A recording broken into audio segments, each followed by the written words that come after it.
a letter telling me to be patient because this was going to be a lengthy investigation, but at the same time, they refused to talk to me and tell me what was going on. So I hired an attorney, Brad Edwards, because I was hopeful to get some answers. When I walked into his office at 19 years old, Brad sued the government for refusing to tell me what was going on under the Crime Victims' Rights Act.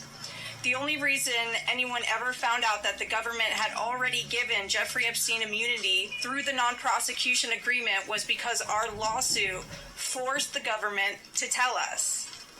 Otherwise, nobody would even know that today.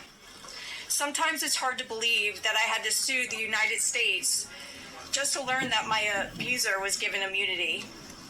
I started as Jane Doe, but I decided I was proud enough to take on our country, and I was on the right side of history. We fought the government for 10 years to prove that the government violated our rights as crime victims and the crime victims' rights in order to protect a pedophile.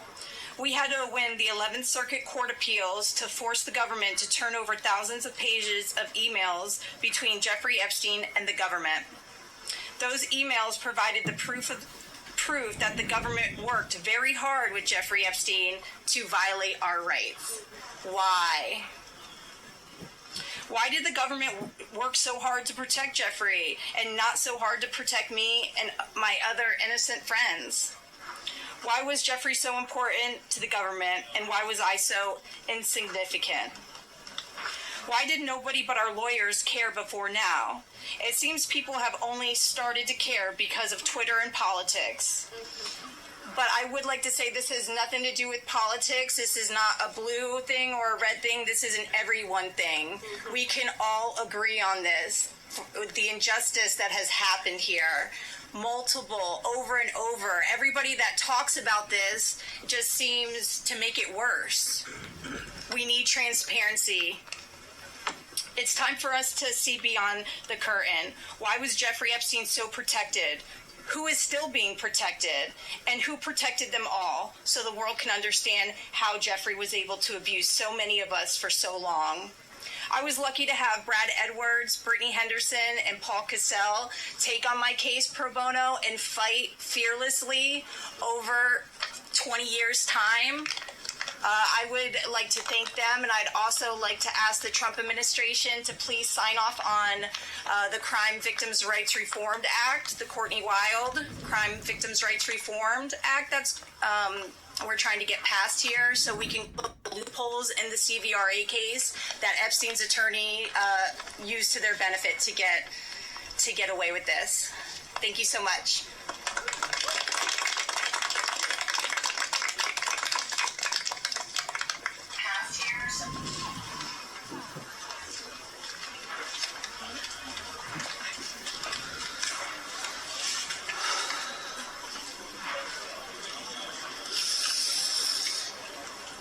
Good morning.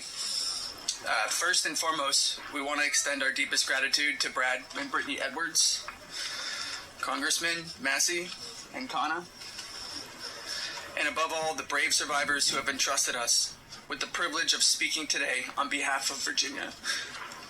Robert Giuffre, as her family. We are here today because we support H.Res.581, the Epstein Files Transparency Act, in its entirety. But as much as this bill is about shining a light on truth, it's not just about the bill. This is about justice. This is about survivors. This is about justice against the rich and powerful who have stolen something from these women and many children at the time, their freedom. The freedom to live their life without mental and physical scars that have been inflicted upon them by those who thought they were untouchable. The same freedom that these monsters took from these survivors, they should never be afforded. They should never be allowed to continue their lives with impunity. Let's be clear. This is not a political issue. This is not about left or right. This is about humanity. This is about doing what's right. And this is about ensuring that the future we leave behind isn't one where the powerful can hide behind their wealth, their influence, and their money to evade justice. Our plea to you, whether you're a dad, a mom, a brother, or a sister, look your young ones in the face. Look them in the eye and tell them you didn't stand against the very people who raped, molested, and preyed upon children and young women. Tell them you were willing to negotiate a deal. Money should never be what makes something right or wrong. If you vote no, your stance will be clear. You will be choosing to stand on the side of the rich and powerful, allowing money to buy your way out of the consequence.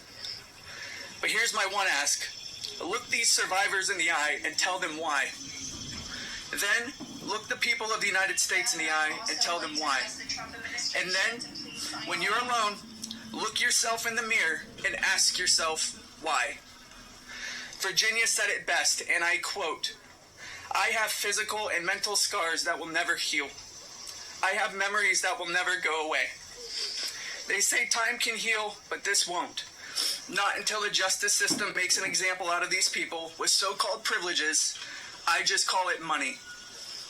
The only time I can begin to heal is when their freedom is taken from them, just like they did to me and literally thousands of other victims. The survivors of this horrific abuse are watching.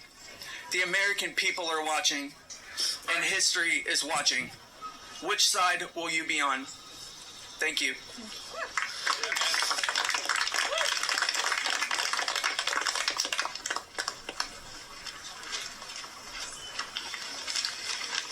Hello, my name is Jenna Lisa Jones, and I was only 14 years old when my friend brought me over to Jeffrey Epstein's house in Palm Beach in 2003.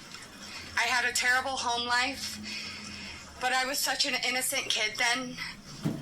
I always did my best in school, and I had such a positive outlook on life. Until that day, then I met Jeffrey, I have never been more scared in my life than I was that first time that he hurt me. I remember crying the entire way home, thinking about how I couldn't ever tell anyone about what actually happened in that house. This guy was so rich and had so many pictures with so many famous people, and no one would have ever believed me if I told them. I want to thank Congressman Rowe and Congressman Thomas Massie for having me here today. It was really hard for me to find my voice and to become strong enough to speak about my abuse. I didn't come forward until 2019, and even then, it was like I was afraid of a ghost. I know that I was just a little kid, but sometimes I still feel like it is my fault that this happened. Being given the opportunity to speak at the United States Capitol building about something that is so important, not just to me and the women before you, but to the entire country.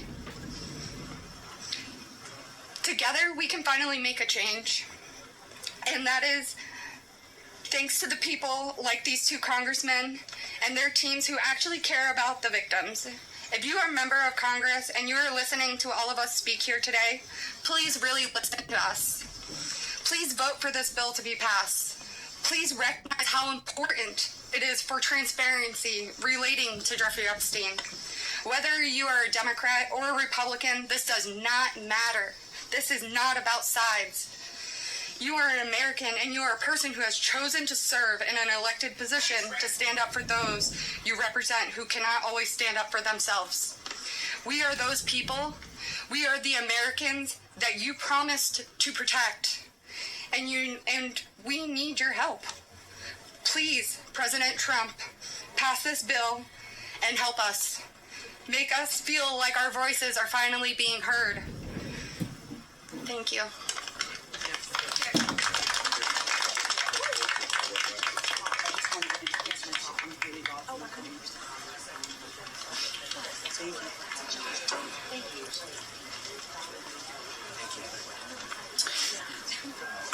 Good afternoon. My name is Haley Robson. I was a 16-year-old high school student athlete who made good grades and had high aspirations for college when I was recruited and asked by a classmate of mine alongside with a 20-year-old male if I wanted to give an old rich guy a massage. But what high school girl would not want to do that? That day changed my life forever, and when I got into the massage room, Jeffrey Epstein undressed, and asked me to do things to him. My eyes welled up with tears, and I have never been more scared in my life. When it was over, he paid me $200 and requested in exchange that I bring a girl each time to make another $200. I told him I did not want to do that, and then he gave me an ultimatum. Either you come here and massage me when I call you, or you bring me friends of yours to massage, and I will give you $200 per girl for each time she comes. I felt and hoped to never hear from him again, but he called me every day. He was so wealthy and powerful, and he would not let me go. I felt I had no choice. If I disobeyed him, I knew something bad would happen. So knowing I did not want to be sexually abused, I started to bring him other girls from my high school, and he paid me $200 for bringing them. I just hoped each time it would be the last time. One day, the stepmom of one of the girls brought him and called the police on Jeffrey Epstein. The police then called me in for questioning. I had told them the truth despite the fact that I was a teenager and a minor, and I was able to tell the police the names of all the other victims. The police treated me like a criminal. I had, by this time, had turned 18. I had been with Jeffrey since I was 16 and for 2 years. So they had told me So they told me I was going to be arrested. My name was then distributed to the press as a co-conspirator of my abuser, who I detested. My entire world was crashing in around me, and I started being threatened and bullied, till this day still receiving death threats. I was singled out and for many years had to suffer a smear campaign of lies about me because of the way that I was portrayed by the press. The press made me out to be a predator when I was just a 16-year-old little girl who was sexually abused by a powerful man and an evil man. For years, I had no friends. My boyfriend was murdered, and there was nowhere to turn. The government, after investigating more, learned that I was true a victim, but the damage was done and it was too late. There was no way to undo the harm the press had caused me. In 2019, I met Brad Edwards and Brittany Henderson. They changed my life and they believed in me and have helped me to finally heal. Healing is a process, and I may never get there. But the passage of this bill requiring the government to produce all the evidence that it has gathered on Jeffrey Epstein and Ghislaine Maxwell is a huge component of healing for me and for the many other women who have suffered for so long. For many reasons. First, we and the rest of the world need answers. Why was he so protected? And why didn't anyone ever care to stop him?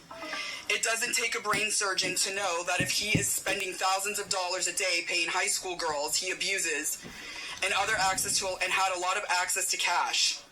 I learned through my attorneys in the JP Morgan class action case that there were years when his staff withdrew over $1 million in cash a year. Was that not a big enough red flag? There were wire transfers to other victims, and the government did not protect us. The banks did not protect us. So lift the curtain on these files and be transparent. Every single time a new conspiracy gets circulated in the media, whether he is still alive, what powerful person had him murdered, who was on the Epstein client list, and there are names going around on TikTok and Instagram. We, the survivors, are suffering. We take our kids to school and everyone is talking about it. We can't read the news or do anything without hearing crazy stories that are only able to live on because the government continues to hide the evidence and the truth. So people just make up stories. Those stories hurt. They hurt real people who have already been hurt.